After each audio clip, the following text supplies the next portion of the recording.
Les gars, le Maroc, ils vont peut-être gagner la CAN au final. Faut savoir qu'il y a la fédération marocaine qui a porté plainte justement pour le fait que apparemment tous les joueurs sénégalais auraient quitté le terrain et d'après certains articles du règlement, ça devrait être puni normalement par une disqualification de l'équipe sénégalaise. Donc j'essaie de vous raconter un petit peu tout ce qui s'est passé, ce qui est vrai et ce qui n'est pas vrai.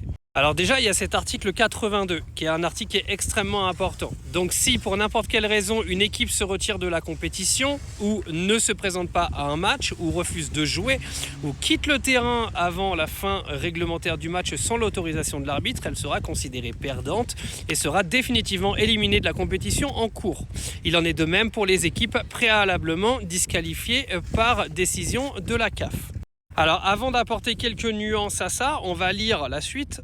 L'article 84 de ce même règlement enfonce le clou. L'équipe qui enfreint les dispositions des articles 82 et 83 sera définitivement exclue de la compétition. Elle perd le match 3-0. D'autres mesures pourront être prises par la commission d'organisation, peut-on y lire. Sauf que dans les faits, les choses sont plus subtiles que ça, comme toujours. Principal argument en faveur du Sénégal, toute l'équipe n'est pas rentrée au vestiaire. Et non qu'à un joueur a peut-être sauvé toute son équipe et tout son pays. Et oui, car pour ceux qui ont vécu en live ce qui s'est passé pendant le match Maroc-Sénégal, il faut savoir que Sadio Mané, lui, n'a pas quitté le terrain. Ça veut dire que, en gros, toute l'équipe sénégalaise n'a pas quitté le terrain. Et c'est ça qui pourrait, en gros, sauver l'équipe sénégalaise de cette disqualification. Parce que si Sadio Mané était rentré au vestiaire avec ses coéquipiers, c'est sûr et certain que le Sénégal aurait perdu sur forfait et tapis vert.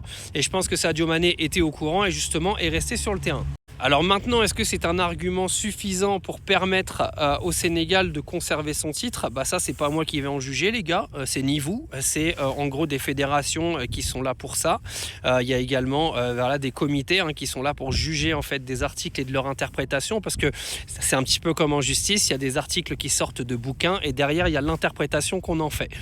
Alors moi, je vais pas vous donner mon opinion parce que j'en ai plein le cul en fait à chaque fois que je dis quelque chose sur cette putain de Coupe d'Afrique des Nations, de me faire insulter par tout le monde parce que vous savez pas prendre du recul entre un match de foot et puis le monde réel. Donc je vais pas donner mon opinion, je vais juste vous donner les faits, c'est tout.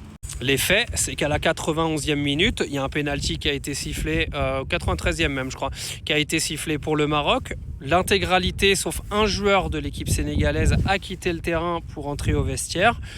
Donc, malheureusement pour les Marocains, je pense que ça va être extrêmement compliqué de déchoir le Sénégal de son titre, tout simplement parce que c'est des décisions qui sont extrêmement dures à prendre. Et à partir du moment où il va y avoir un argument en faveur du Sénégal, ils ne pourront pas retirer le titre du Sénégal. Mais il faut quand même savoir qu'il y a une enquête qui est en cours et peut-être que ça va arriver. Moi, j'en sais rien. Comme je vous dis, je ne suis pas procureur, les amis, ni vous non plus.